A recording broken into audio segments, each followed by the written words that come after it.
Hey guys, what's going on? H. DeMarzo here with the Tech Cruiser channel. So, I have an iPhone 7, and the um, past couple of weeks, couple of months, um, been having an issue with my iPhone freezing, just going completely unresponsive, and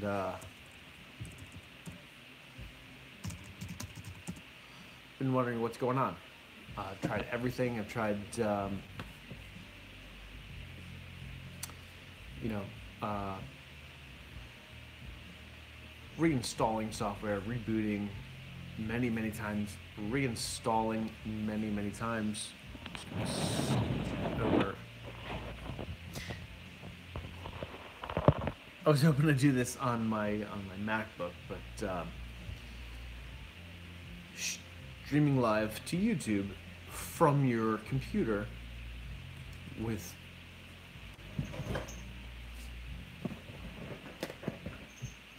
streaming live to YouTube without from your computer, just from your desktop, without intricate setups or expensive hardware and external hardware and cables and all kinds of other crap is very difficult. I've been trying for the last 20 minutes or so to figure out on the desktop how to stream to YouTube live. But we're here. I got my my phone propped up on the MacBook, so I guess that's kind of the same. But on my iPhone, which I'm using for this right now, during the day, random points, sometimes once, sometimes multiple times during the day, it just becomes completely unresponsive to any input. Anything. Inputs on the screen, volume, the power button doesn't work, the home button doesn't, nothing is working. It just completely grinds to a halt. And it's extremely frustrating because I use my phone for just about everything. During the day for work, I use it as my GPS and my email for work. I use it pretty much just about everything. On the off time, my break, my lunch, I use it for my personal emails. I use it for my social media stuff. When I'm at home, I use it pretty much for everything else. Control my home, my smart home stuff. Hold on, this is not really working. Hey Siri, change the lights to yellow. That's not gonna work right now. Okay, we're gonna be red for the rest of this video then. Okay, so, but yeah, when I'm at home, I use it for controlling my Philips Hue bulbs. When I'm not streaming and the microphone is otherwise engaged. So I use it for a lot. I use it pretty much all day, every day. No, I'm not addicted to my phone. It's an integral part of my daily life. And having it become unresponsive during random portions of the day is very inconvenient. It's very frustrating. So over the past month and a half, 2 months, I've been trying to come up with a solution to fix this issue. I've rebooted once it becomes responsive again. I've reinstalled software several times, did not work. I was on a tech support chat with Apple. I explained the whole issue. He had me reboot and reinstall and do this and do that, and it still has not worked. So, a couple of days ago, it happened again, and my smart battery case, it's the Apple version, it's the Apple One, not version, it's from the Apple Store, the smart battery case. Love this case. I get the entire day with this case on, out of my phone. Usually having to charge right at the end of the night when I'm sitting down to watch a movie or hang out or whatever it may be. So during the middle of the day, it froze. I noticed that this had run out of charge because when it's on and charging your battery and working, it battery icon is green, and there's a little charge symbol next to it. That had gone away. It's now just a regular interface, regular battery icon. So I knew that this was out of charge. So I pulled this off the phone, and within 10 seconds or so, the iPhone became responsive almost immediately. So I said, so I threw the battery case into my bag in my truck and continued the rest of the day, which wasn't long. It was about an hour or so, without said battery case. And no pauses, no freezes, nothing. So I said, okay. So I broke out my old, the OtterBox case. Not the one with the plastic on the front, but just a really, really good OtterBox case. And broke that one out, dusted it off, and put that on the phone. Figured I'd give it a shot. So we've been using that since then, and have not had a single freeze. Not one. I'm going to keep this kind of experiment going for the next couple of days to see what happens. But on that note, before we go any further, do you guys have iPhones? First question. Second question, have you experienced freezing or the system becoming completely unresponsive? Because I've been all over Google. Leave it alone. Keep going. Thank you. The cat wants to be involved in everything. Have you experienced complete unresponsiveness from your phone? And kind of a part B to that question is, do you have an Apple Smart case? Apple Smart battery case. It's the one that basically is a pass-through. It has a lightning port right here and a lightning connector right here. So your phone slides in and connects to that. And so that's how it charges. Are you experiencing any of these same issues that I'm experiencing? Now, I do love this case. It's got a good feel to it. It's very grippy, even though the outermost coating, which is the grippiest, has worn away. It's still kind of grippy. It's a silicone thing, and silicone by nature is a little bit grippy until it gets wet. But this is not getting wet because I'm kind of pretty careful with my electronics. So if you're experiencing any of these issues and you have an Apple Smart battery case, have you tried taking it off? And if so, for how long, and did it solve your issue? This is not me kind of bagging on Apple products, because I love Apple products. This is genius, and it worked very, very well. However, if it's going to cause my phone to become unresponsive, I have no place for it. I might as well just get an external battery case, or an external battery pack, and go with that. I don't want to do that. This is a very elegant solution. You know, it keeps your phone charged the whole day. It's actually a case that offers a little bit of protection, not a lot. I have the feeling if you dropped your phone with this on it, you would still suffer some damage. The OtterBox with the tempered glass screen. By the way, the tempered glass screen protector, the one I had put on from Apple, I had dropped my phone while I was in, I believe, this case, the OtterBox case, which I have on right now, had shattered in like 5 different places. So I was in Walmart about a week ago, 2 weeks ago, something like that.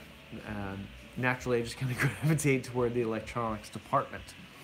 And I'm going up and down the aisles and happened to see an advert on one of the demo TVs for the Blackweb's tempered glass screen protector, and how their applicator kind of mimicked Apple's applicator. So I was kind of intrigued, so I started to look for it, and I found it. Brought it home and tried it out, and it worked almost flawlessly. And I say almost because I wasn't as careful as I should have been, and a little tiny piece of debris, dust, got on the lower part of the screen, down below where the screen stops, and the black starts, or the white starts, whichever color your phone is. But the non-screen portion of the front of the phone. But otherwise, completely flawless. Brilliant system. I just wasn't careful enough. Inside the package there is a phone-sized sticker, a vinyl sticker. Once you finish cleaning the screen off completely and very well, what you're supposed to do is lay the sticker over the front and peel it off, and then quickly prepare the screen protector, peel the sticker off the adhesive portion, and quickly lay it upon your phone so that no dust, no debris, no dirt, no nothing, anything gets between the screen protector and your phone. And then apply it going forward. I didn't do that. So down here in the corner below the screen, there's a little tiny piece of dirt, which created a very, very small bubble. I don't notice it. It's fine. For $15, I'm not complaining. It did its job. I didn't apply it properly. So if you're looking for a cheap tempered glass screen protector that's going to drop on every time and fit perfectly every time, look at the Black Web. Not getting paid from them, not sponsored by them. Just very, very much was very impressed by their product and implementation of said product. But back to my issue at hand. Love this case. Have loved this case. About 6 months or so I've had this case. It performs flawlessly. With one exception, outside of my technical issue that I'm having. The audio is very, very, very muffled. I'd say almost cut in half. It has these little speaker vents on the front that's supposed to direct the sound toward you. And on the inside, hoping that you can see these, there's little vents on the inside. And basically what happens is the sound comes down from your phone, goes through these little ducts, and goes back up. Well, it cuts it in half, pretty much, to the point where on lunch, if I'm in the truck listening to a YouTube video and they haven't altered the audio to be loud, I'm listening to the video like this. With the OtterBox, it's noticeably louder, very, very much so, and I don't have to do that. Using the GPS, I drop it in the cup holder and let it go. Now this was a comfortable volume for my phone being in the cup holder. With the OtterBox, it is noticeably louder. So if you were thinking about this, if you use the speaker on your phone often, think about that. The audio is going to be muffled. Now, I try and keep the vents clean as possible. I haven't tried alcohol and truly getting in there and scrubbing it or blowing it out with compressed air, but I don't have the feeling that that's going to matter too much. I don't think that that's a adequate enough sound delivery system to deliver the audio from the phone to your ears. Small caveat, for what I needed it for when I used it, the $100 price tag was well worth it. I was attending an event, I was working an event, and wasn't going to be near a charger pretty much 12 to 18 hours plus each day. So I needed something that was going to bump up my battery on my phone without being bulky and tacky and gross. So this was a great option for that. However, it's going to cause my phone to freeze in the middle of the day for minutes at a time. I have no place for that in my technological life. So let me know what you're thinking. If you have these same issues, if any of these issues that I'm having, let me know. Drop a comment down below. Hit that like and subscribe button. It helps me out. Let me know you're watching. And also, if you have any questions, comments, or concerns, drop them in that comment section down below. ideas for future videos, because I'm going to try and start doing this more often, figure out this desktop YouTube streaming thing more often. Other than filming the video, editing the video, and then uploading it, I'm going to try and do more of these live streams because they go up anyways. I know, my intro sequence is pretty clutch. I like it. It's whatever. Opinions are always going to be floating out there, negative or positive. So that's what we have today. That's what we have for right now. Apple Smart Battery Case. Has it caused your iPhone 7 Plus to 7S, whatever version you have, to become unresponsive, or has your phone just become unresponsive, and what solution have you come up with, if any, if there is one at this point? Drop that down. Drop that down below also. I would love to be able to figure that out and then redistribute that information. Of course, giving you credit. I'm not greedy. I would always give you credit for your shares and your information that you give to me, so I can give to the community. So drop that down below and let me know what you think. So for right now, guys, thanks for watching. Until next time, keep it real.